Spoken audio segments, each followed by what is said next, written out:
Welcome back guys to our value investing channel.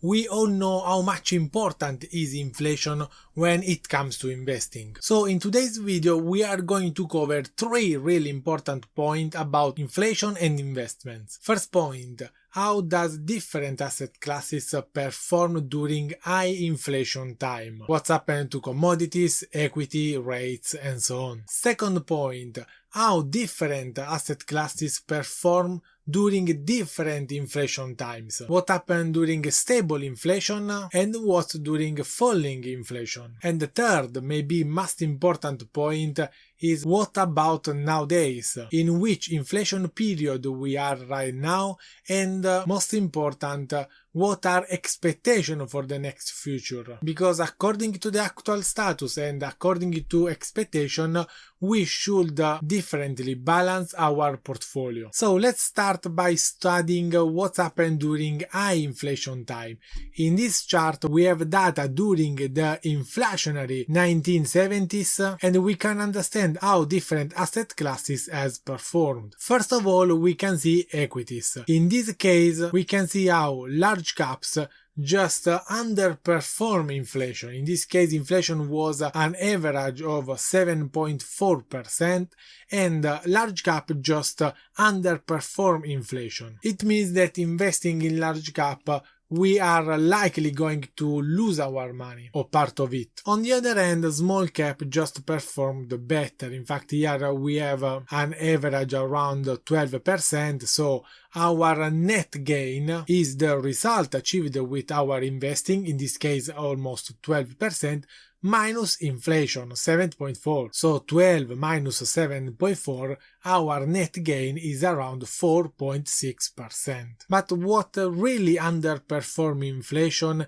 it's rates. So be careful if you have rates in your portfolio. We have already seen how rates could be really a good asset. In fact, we had already a full video analysis. I will leave the link just above, where we have studied the last 14 years how different asset classes has performed. And rates was one of the best. But do not forget that in the last 14 years inflation has been low. But if you think that in the next future inflation will go higher and higher, so be careful with rates because they perform really poorly. Second big cluster, fixed income and cash. We can see that all of them just underperform inflation, but they almost still in line with inflation. So we do not expect to gain anything, but maybe we can just cover inflation itself. In this case, I'm quite sure that with cash they mean short time bond, let's say 3 months bond. Because on the other hand, if you actually have cash in your hands, then you just lose your money because they are completely affected by inflation. But let's go to the cluster that overperformed inflation. In this case, we are speaking about commodities and housing. In fact, the first thing that maybe you can think about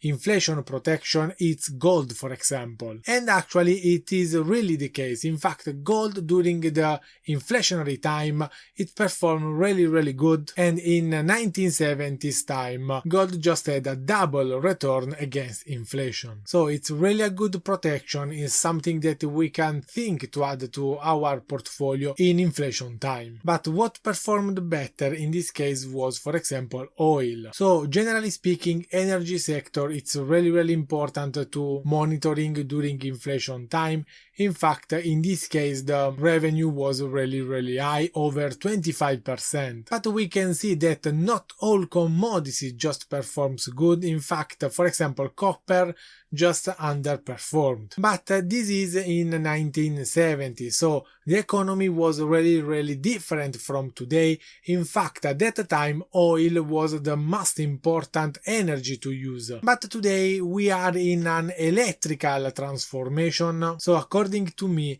electric power and copper that is really linked to electric power will be really important today, and if an high inflation will come, I can think that both of them will perform really good. And finally we have house prices. In fact, we all know how house just perform really good during inflation time, and it's one of the easiest and better investment to do during that time. It was the case in 1970s, but I'm really sure that it will be the case even today. But let's move to our second point and let's go deeply in detail. In fact, if we consider rising inflation time, then we have some confirmation, for example, as a commodity and for example as a precious metal, as we have seen in the previous chart. But going more in detail, we can see that even mining equities and even with energy equities in general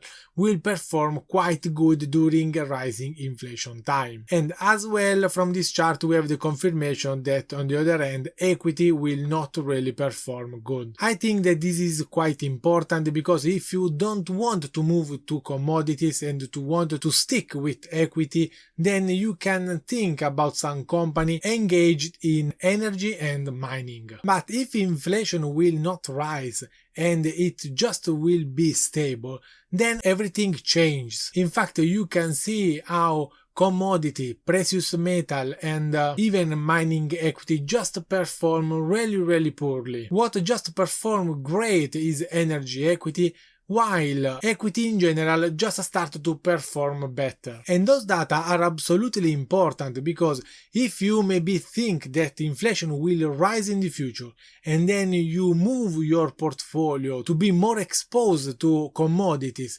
but then inflation will not rise, just it remains stable, then your portfolio will perform really bad. So what we have to learn from those data is that we cannot anticipate the market, we cannot anticipate the world economy, we just need to read the data and move our portfolio according to that data. Because if we try to anticipate, then maybe our result could be really different, from 20% to just 3%. And finally, we can look to falling inflation time, but actually we really know those data because we have lived the last 10 years with really low inflation, and we know that equities in this period of time really perform great, as well as commodities, precious metals and mining and energy that perform really poorly. And we have tested in recent years although that actually this is the case. So with those two charts,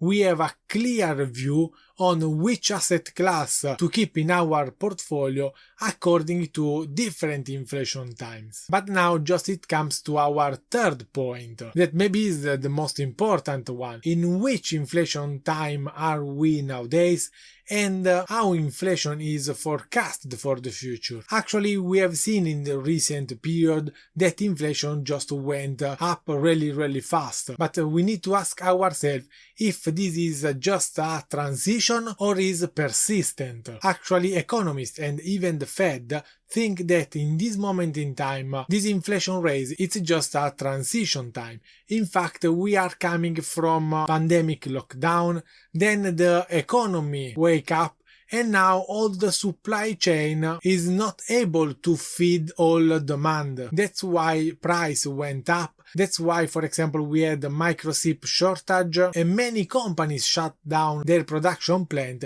because of shortage of raw material. So now we need just to monitor if the supply chain can feed all the demand, then inflation will stabilize. But if this will not be the case, then we can really think that inflation will still go up and up. If we need to bet on something today, maybe we could bet on the fact that the supply chain will recover. In fact, according to this article, nowadays we have capacity utilization is standing at 74.9%, well below to the full capacity level of 85%, which could trigger cost push inflation at the wholesale level. So we still have some margin of safety that inflation will just stabilize, But you can never know in this case what's happened, so we need to continue to monitoring the data and maybe to rebalance our portfolio according to what's happened to the economy. So let me know if you were already aware about all those connections between asset classes and inflation. I'll wait for your comment just down below, and if you think that this video was useful for you, just smash the like button to support our channel with the YouTube algorithm. Don't forget to subscribe to the channel if you like this kind of content, and I'll meet you in the next video.